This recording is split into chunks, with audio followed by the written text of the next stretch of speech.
예, 오늘 제목은요, 짐승의 표와 일요일 휴업령이라고 하는 그러한 내용입니다. 지난 제1차 온라인 심포지움 때 발표됐던 자료 중에 하나입니다. 우리가 알고 있는 내용들보다 좀 새로운 내용들로 많이 업데이트돼서 꼭 여러분들에게 소개해드리고 싶은 그러한 내용입니다. 자, 아까 읽었습니다. 요한계시록 13장 16절에서 17절 보니까 그가 모든 자, 즉 작은 자나 큰 자, 부자나 가난한 자, 자유자나 종이나 그들의 오른손이나 이마에 표를 받게 하고 짐승이 표를 받게 한다는 것이죠.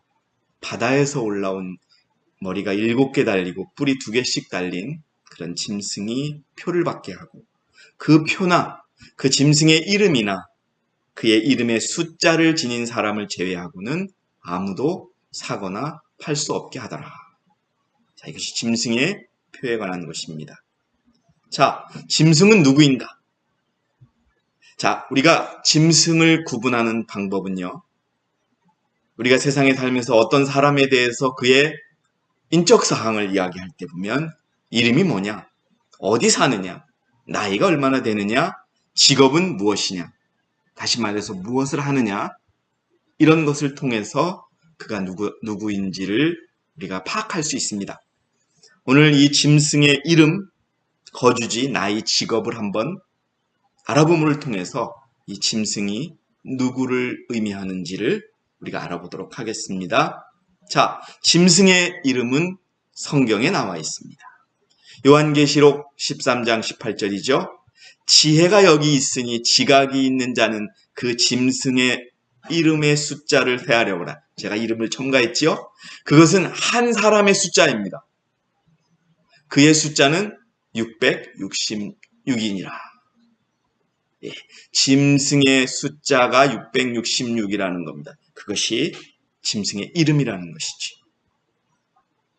자, 콘스탄티누스의 기증이라는 책이 우리 AD 750에서 800년대 정도쯤에 발간이 됐습니다. 이 책은요, 교황이 각 나라의 황제들을 장악하기 위해서 만든 성경입니다. 책입니다. 그 내용에 패러그래프 8번째 문단에 이런 내용이 있습니다. 지상에서 베드로는 하나님의 아들의 대리자였으므로, 제가 이 라틴어를 잘 못하지만요, 비카리우스 필리데이라고 하는 이렇게 표현을 합니다. 하나님의 아들의 대리자였으므로 사도들의 대표인 교황들은, 다시 말해서 하나님의 아들의 대리자, 예수 그리스도의 대리자를 교황이라고 얘기하는 것이죠. 그거를 라틴어로 비카리우스 필리데이라고 하였으므로 사도들의 대표인 교황들은 우리 제국으로부터, 유럽의 나라로부터 권력의 힘을 얻어야 합니다라고 콘스탄티누스의 기증이라는 책에 나와 있습니다.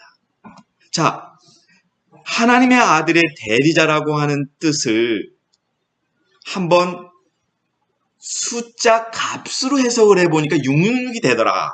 이건데요, 우리 한국어나 일본어, 그 다음에 영어, 스페인어, 독일어는 그냥 언어일 뿐이지 그 하나하나의 자음과 모음이 가지는 숫자의 값이 없습니다. 그런데 라틴어, 그리스어, 히브리어는 각 글자에 숫자 값이 있다는 겁니다. 예를 들어서 한글에 숫자 값이 있다면 기억은 1이고 아는 2고 이런 식으로 각 문자에 숫자 값이 있다는 겁니다. 그래서 비카리우스 필리데이라고 하는 라틴어, 하나님의 아들의 대리자 누굽니까? 그들이 말하는 교황을 그 문자의 숫자 값으로 계산해 보니까 비카리우스 112, 필리 53, 데이 500일 해가지고 666이더라. 다시 말해서 교황이 666이더라 라고 하는 것을 우리가 알 수 있습니다. 자, 로마 캐톨릭 교회에서 최초로 내놓은 영어 성경 1582년에 나왔습니다. 이것을 우리가 두아랭스 성경이라고 하는데요. 여기 1582페이지에는 이거 여러분 캐톨릭 교회가 주석 성경처럼 만들어 놓은 것입니다. 뭐 세상 개신교회가 만든 것도 아니고 우리 교회가 만든 것도 아니에요. 거기에 보니까 짐승은 머리가 적그리스도인 악인의 무리이며 바벨론의 음녀라고 불린다. 예, 짐승이 적그리스도이고 바벨론이다라고 하는 표현이에요. 이 용은 사단인데 그 힘으로는 음녀나 짐승 또는 적그리스도와 같다. 자, 그러면 여러분 짐승이 적그리스도고 바벨론이라는 근거가 천주교 스스로 인정하고 있는 겁니다. 자, 그러면 짐승이 교황이겠지요? 교황이 적그리스도입니다. 교황이 바벨론인 것입니다. 그 다음에 이름을 우리가 알아봤습니다. 어디에 살까요? 성경이 말해주고 있습니다. 계시록 17장 7절에 그러자 그 천사가 내게 말하기를 왜 놀라느냐? 내가 그 여자의 신비와 그녀를 태운 7머리와 10뿔을 가진 그 짐승의 신비를 너희에게 말하리라. 내가 이제 너에게 알려주겠다. 지혜 있는 생각이 여기 있으니 이 7머리는 그 여자가 앉은 7산이요. 내가 본 그 여자는 땅의 왕들을 다스리는 큰 도성이라고 하더라. 예, 바벨론, 짐승, 음녀 다 같은 거라고 천주교 스스로 얘기하고 있죠. 그런데 어디 사는지 봤더니 7산이 있는 곳에 살고 큰 도성이더라. 자, 로마의 위대한 시인이라고 하는 버질은요, 로마를 7 언덕의 도시로 부릅니다.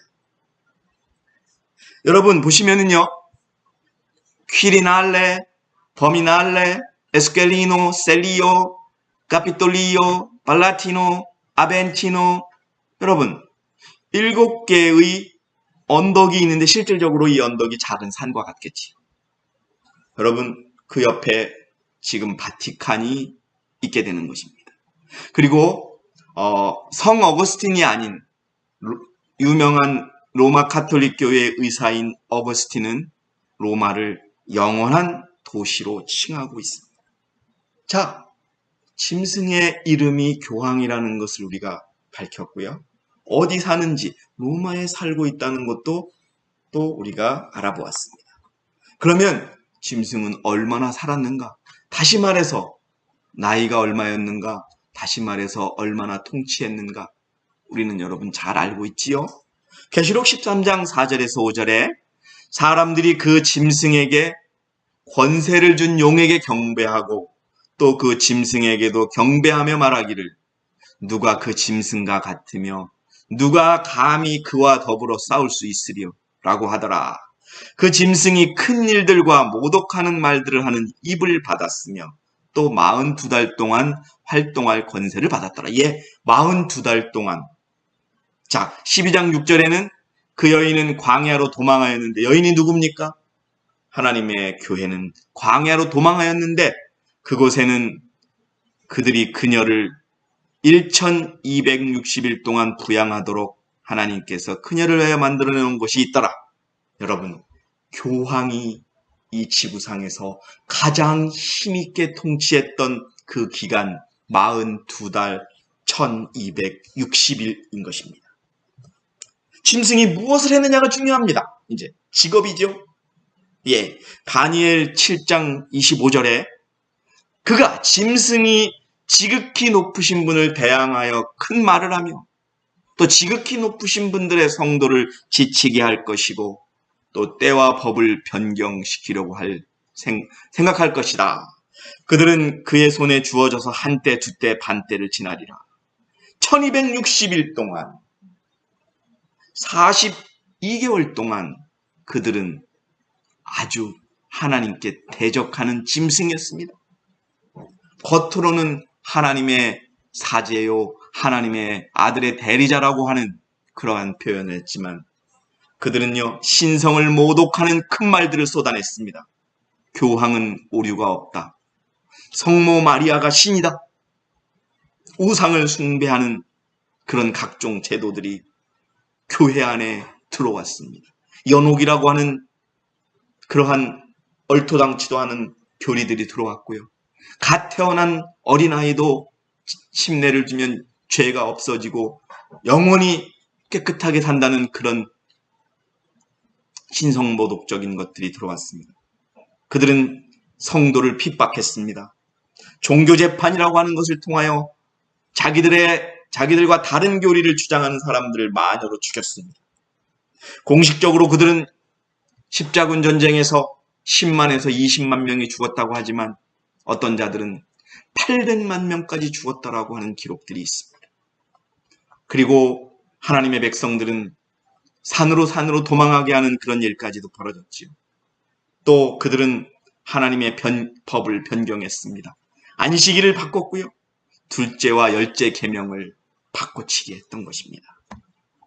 여기서 우리는 짐승의 표할 때 표는 무엇인가 하는 것을 확인할 필요가 있습니다. 표라는 것은요, 여러분 화면에서 보시다시피 욥기 7장 20절 21절입니다. 욥기 7장 20절 1절을 보니까 21절을 보니까 오 사람을 보존하시는 주여 내가 죄를 지었사오니, 자 죄를 지었사오니 라고 나옵니다. 그러니까 내가 주께 무엇을 하리이까? 어찌하여 주께서는 나를 주를 거역하는 표로 삼으셔서 죄를 지었는데 그 죄 지은 것을 표로 삼으셨다라고 되어 있습니다. 이 말은 뭐냐 하면 하나님을 대적하고 하나님의 계명을 없애고 하나님의 계명을 바꾼 그 죄가 바로 여러분 표라는 것입니다. 하나님의 율법을 어기는 것 자체가 표라는 의미로도 해석할 수 있겠지요. 그래서 밑에 제가 좀 써놨습니다. 그것은 하나님이 죄를 짓고 그의 법을 어기거나 죄를 품는 자들에게 부여하는 표 또는 인장이라고 여러분 보시면 되는 것입니다.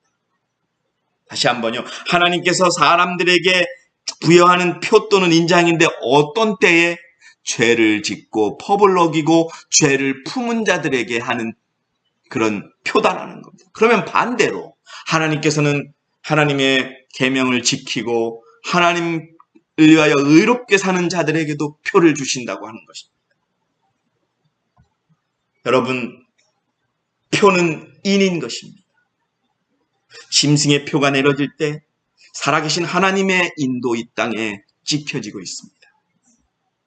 로마서 4장 11절에 여러분 사인이, 그러니까 표가 인이라고 하는 것을 증명해주는 성경 구절입니다. 그가 할례의 표를 받은 것은 무할례 때의 믿음으로 된 의를 인친 것이니, 여러분 우리가 안식일을 지킴으로 우리는 의의 표를 받고 있는 것이요, 사인을 받고 있는 것이요, 인을 받고 있는 것이요, 여러분 바로 도장을 받고 있는 것입니다. 여러분 성 아우구스티누스가 일요일에 대해서 언급합니다. 이거는 누가 썼냐 하면요, 요한 바오로 2세, 지금 교황인 프란체스카, 그 전의 교황이 바로 요한 바오로 2세입니다. 오랫동안 교황을 했지요. 그가 주의 날이라고 하는 책을 썼는데요. 이 책에는 사제들에게 보낸 비밀 편지들과 같은 내용들입니다. 여기에 주의 날 문단 23번째에 성 아우구스티누스가 언급했다. 따라서 주님 예수 그리스도 그의 날에 봉인을 두었다. 이 말은 뭐냐 하면요, 예수님의 날에 인을 두었다는 뜻이죠. 표를 두었다는 뜻입니다. 근데 그 다음에 해석이 우리가 틀린 것이죠. 그것은 주간주기, 일주일 주기에서 7일 후 8일, 안식 이후 주의 첫날, 무슨 날입니까 여러분? 일요일에 하나님께서 인을 두셨다고 하는 말을 쓰고 있습니다. 이것이 여러분 천주교인들이 가장 많이 보는 책 중에 하나입니다. 교황이 일요일을 높이고 있는 것입니다. 짐승의 표를 높이고 있는 것이죠. 여러분, 루터와 함께 종교개혁에 참여했던 필립 멜랑톤이 1530년 아우크스부르크 신앙 고백 회의에서 주장을 합니다. 그때 교황과의 권력은 하늘을 찌르고 있었습니다. 그때 루터와 멜랑톤은 개혁을 했죠. 그때 멜랑톤은 그렇게 주장을 했습니다. 교회의 권위로 안식일 대신 주님의 날을 지키는 것이 필요하여 제정되었다고 판단하는 사람들은 큰 잘못을 하였다. 지적하고 있는 것입니다. 어떻게 교회가 하나님이 세운 하나님의 표 안식일을 일요일로 바꿀 수가 있겠습니까? 그때 그 아우크스부르크 신앙 고백 회의에서는 율법이 바뀐 것, 새 법의 의식, 각종 의식들, 안식일 변경에 관한 엄청난 논쟁이 있었다라고 회의록에 나와 있습니다. 그 왼쪽이 그 책의 표지입니다. The Augsburg Confession이라고 되어 있죠. 자, 율법의 인 안식일입니다. 짐승의 표가 있고요. 짐승의 인이 있고요. 짐승의 사인을 받습니다. 그러면 율법의 인은 무엇일까요? 그것은 여러분 오늘 안식일인 것입니다. 이사야 8장 16절에 증거를 싸매고 내 제자들 가운데 율법을 봉인하라, 인하라. 또 여러분 20장 20절을 기억하세요. 에스겔 20장 20절 20개 기억하시고 에스겔 20장 20절에 또 내 안식일들을 거룩하게 하라. 이 안식일이 뭐냐? 너와 나 사이에 표적이 되리니, 이 표적에서 이렇게 해석을 해보겠습니다. 그 안식일은 너와 나 사이에 표가 되리니 이는 내가 주 너희 하나님인 것을 너희로 알게 하려노라. 여러분, 짐승의 인, 짐승의 표는 일요일입니다. 복음전도 234페이지에 안식일의 변경은 로마 가톨릭 교회의 권위에 대한 상징이며 표가 되는 것이다. 짐승의 표가 되는 것이다. 넷째 계명의 주장을 이해하면서도 참된 안식일 대신에 거짓 안식일을 지키기로 선택한 자들은 오직 자기만이 그것을 명령할 수 있다고 주장하는 그 권세의 경의를 표하게 된다. 짐승의 표란, 여러분 정확히 나와 있죠? 짐승의 표란 하나님께서 제정한 날 대신에, 토요일 안식일 대신에 세상 사람들이 받아들인 법안권이 제정한 안식일을 의미한다라고 되어 있습니다.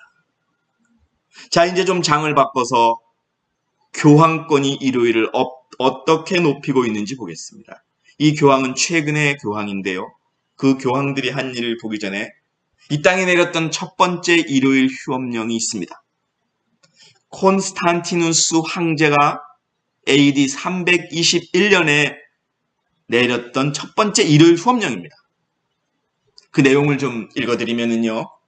숭고한 태양의 날에, 태양의 날이 무슨 날입니까?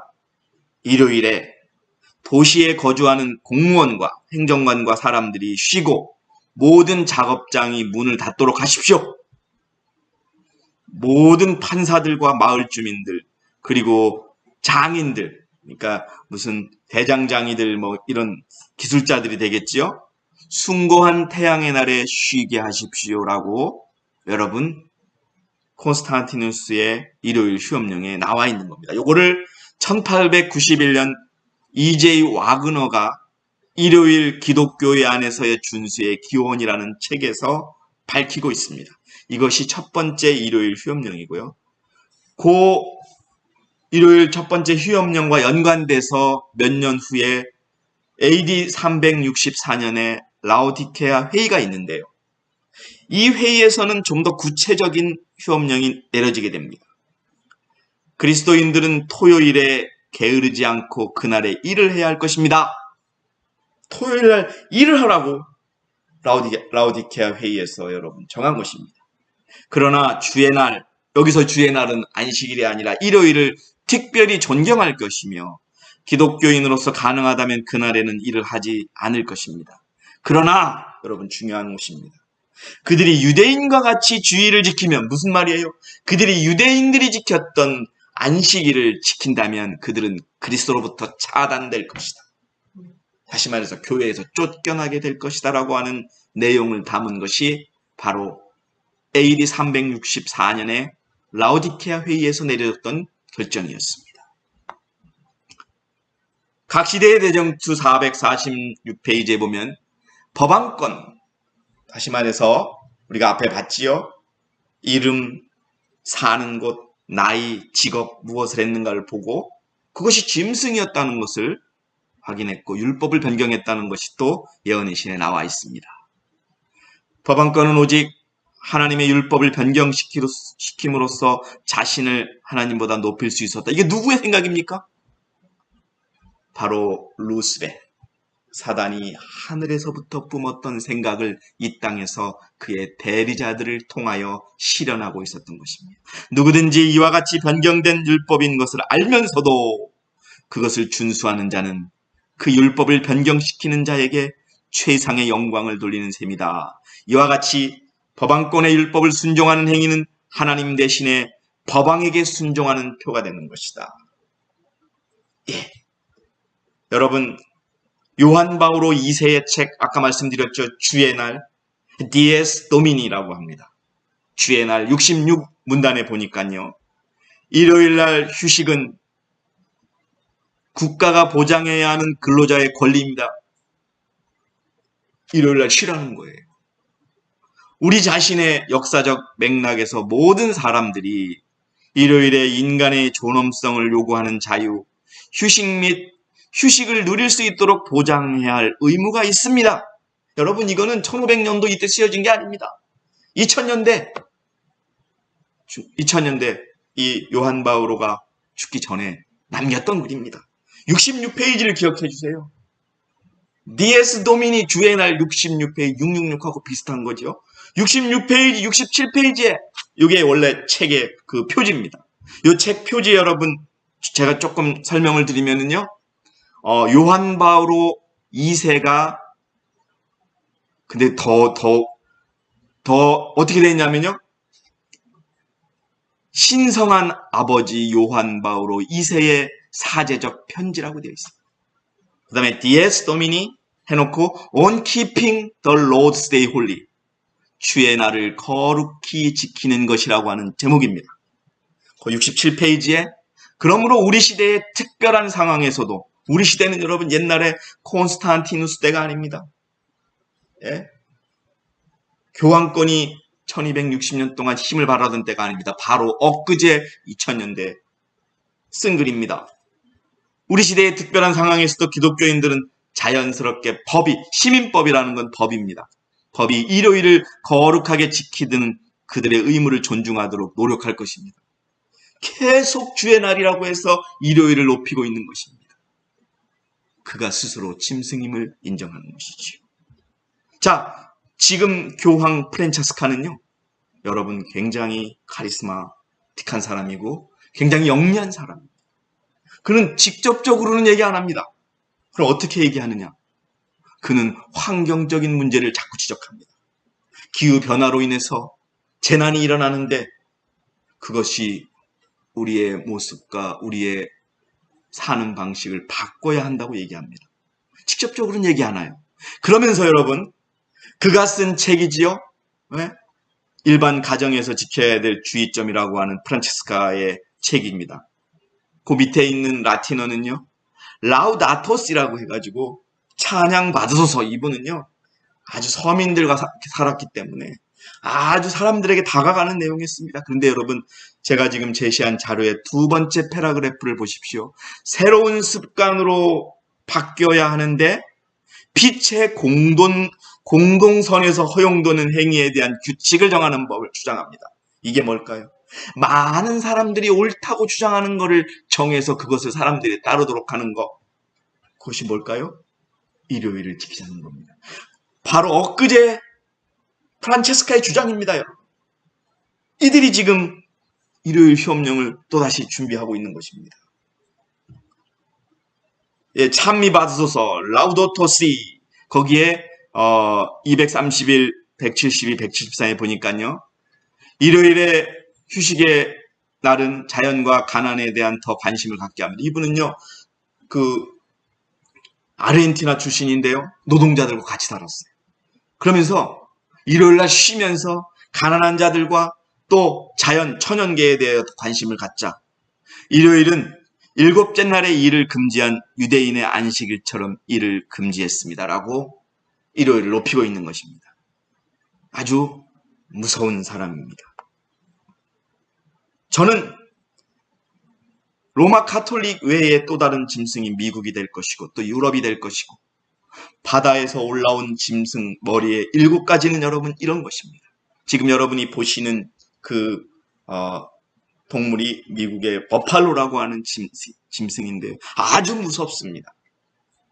계시록 13장 11절 12절에 또 내가 보니 다른 짐승이 땅에서 올라오는데 어린 양처럼 두 뿔을 가졌으며 용과 같이 말하더라. 그가 자기 앞에 있었던 첫째 짐승의 모든 권세를 행사하고 또 땅과 거기에 사는 자들로 하여금 치명적인 상처를 치유받은 그 첫째 짐승에게 경배하게 하라. 예, 치명적으로 1260년이 지난 후에 교황은 완전히 상처를 입었지요. 그러다가 다시 살아났던 것을 의미합니다. 여러분, 일요일 휴업령과 미국의 제안에 대해서 보겠습니다. 1960년 5월 24일 미국 버지니아 주에서 아주 이상한 법이 발의되었습니다. 지금 왼쪽에 보시는 그림이 그 법안의 표지입니다. 그 내용 중에 핵심은요. 모든 남자와 여자는 안식이래요. 여러분, 개신교나 천주교가 안식이라는 표현을 씁니다. 그러나 그 표현은 일요일이라는 것이죠. 이 안식일 아침에 하나님께 대한 예배와 설교, 오후에 신성한 봉사와 교리교육을 받아야 한다. 여러분, 중요한 내용이 그 다음에 있습니다. 그거를 이행하지 않으면, 즉 일요일을 지키지 않으면 첫 번에는요, 일한 대가도 주지 않습니다. 두 번째는 채찍질로 두드려 맞고요. 세 번째는 죽임을 당하는 법이 1910년 5월 24일 미국 버지니아주에서 발의가 되었습니다. 통과는 되지 않았습니다. 두 번째 여러분 기억하실 건 바로 1888년에 우리가 미네아폴리스에 대총회가 있었던 그 해에 우리는 일요일 휴업령이 발의되었다고 알고 있지만 그 법의 내용을 우리가 모르고 있었습니다. 그것이 바로 블레어라고 하는 상원 의원이 1888년 5월 20일 날 발의됐던 법안입니다. 여러분, 이 법안이 발의되자 미네아폴리스에서 주의 선택을 받았던 A.T. 존스가 법정에 가서 토요일 안식일이 진짜라고 하는 설교를 함으로써 이 법안은 철회되었고 지금 보류되고 있는 중입니다. 투표를 했었습니다.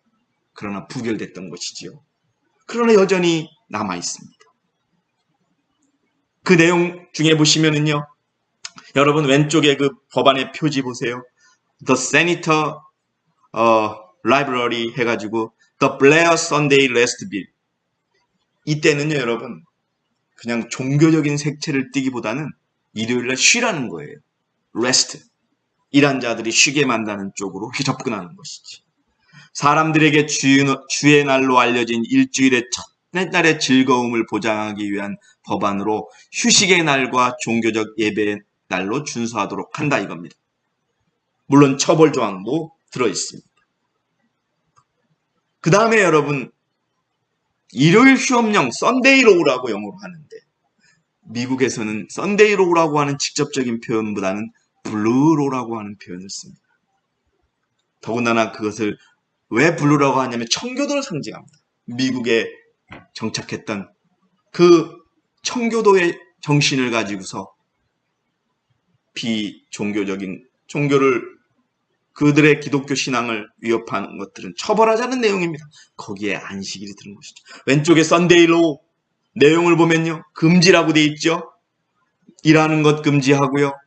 사업하는 거 2번 비즈니스 금지하고요. 3번 게임하고 운동하는 거 금지하고요. 그 다음에 어디 놀러 가는 것도 금지합니다. 그 다음에 장사하는 것도 금지하고요. 또 파는 것도 금지하고 그 다음에 사냥하는 것도 낚시하는 거 이런 것도 금지합니다. 이러면서 일요일날 이런 걸 하면은 처벌하겠다고 하는 법안이 지금 여러분 되어 있습니다. 사실 여러분 영어를 조금 아시는 분들은 블루로라고 치시면 이런 자료들을 인터넷에서 얼마든지 확인할 수 있습니다. 여러분 더 중요한 것은 미국 기독교 보수주의자들, 이른바 미국 사회를 주도하고 있는 또 다른 짐승의 하나가 분명한, 이제 곧 짐승의 그러한 모습을 보여줄 미국을 이끄는 자들이 미국 기독교 보수주의자들인데, 레이건 대통령, 그 다음에 상원, 하원, 법원, 여러분 왼쪽 그림에 9명이 있지요. 9명 중에 맨 세 번째 가운데 있는 분이 이번에 미국에서 지금 시끄러운 그 대법원 판사, 그분은 아주 개혁적인 분이고요. 여기 나와 있는 이분은 같은 흑인이지만 아주 보수적인 사람이에요. 이분은 동성혼에 반대하고요. 그 여자분은 동성혼에 찬성하는 분이죠. 이들이 미국 사회를 움직입니다. 어떻게 보면 이들이 미국의 대통령도 결정한다는 얘기가 있습니다. 이들이 여러분 트럼프를 지지한다는 얘기도 있습니다. 어쨌든 후스토 곤잘레스라고 하는 사람이 쓴 책을 보니까요.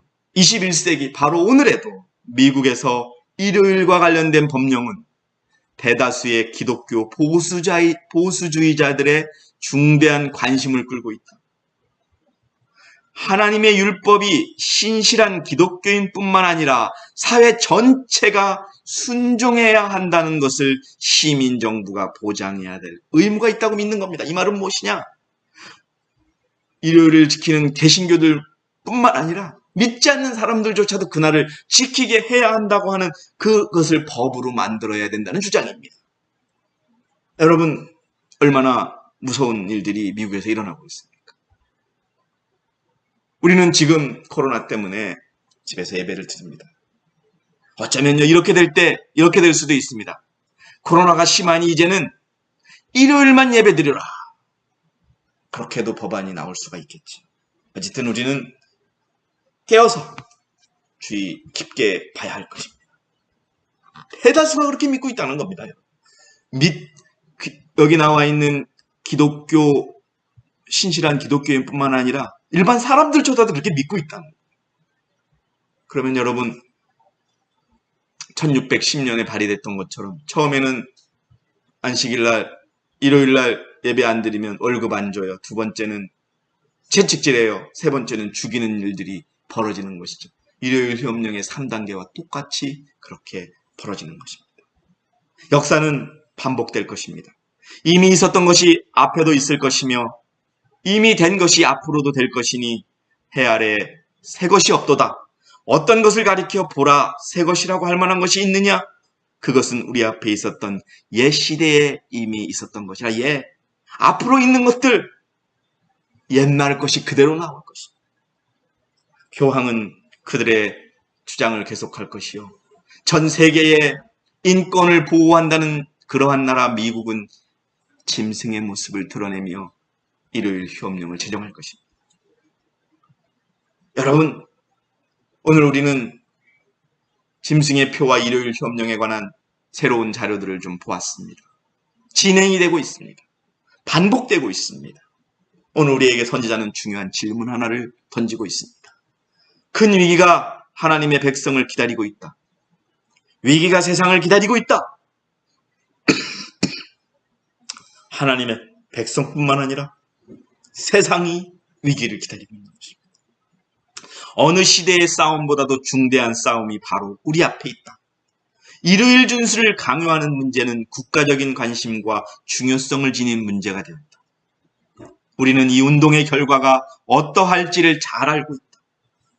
그러나 우리는 그 문제에 대하여 준비가 되어 있는가? 선지자는 중요한 질문을 우리에게 던지고 있습니다. 우리는 백성들 앞에 놓인 위험에 대하여 그들을 경고하라고 하나님께서 맡기신 의무를 성실하게 이행해야 합니다. 여러분, 우리는 이 문제에 답을 해야 합니다. 다시 한번 천주교회의 저술가들도, 천주교회 교회의 사제들 말하는 것이죠. 그 교회의 권위로서 안식일을 개신교들도 시인하고 있는 바와 같이 일요일로 변경한 그 사실. 스스로요, 하나님의 법을 변경했다고 인정해요, 그들이. 그 사실을 말하면서 개신교도들도 일요일을 지킴으로 교회가 모든 축제일을 제정하고 사람들을 정죄할 권세가 있음을 시인하는 것이라고 말합니다. 뭐예요? 일요일을 지키지 않은 자들은 정죄하고 심지어는 죽일 권리가 그들에게 있다고 주장을 하는 것이죠. 그러므로 안식일의 변경이야말로 로마 교회의 권위의 표, 곧 짐승의 표가 아니고 무엇이겠는가. 사랑하시는 성도 여러분, 오늘 우리는 무섭게 그리고 또 빠르게 진행되고 있는 짐승의 음모를 보았습니다. 짐승은 온전히 토요일 안식일을 일요일로 바꾸는 데 성공했습니다. 그리고 그것을 지키라고 세상을 향하여 강제하는 법을 내릴 것입니다.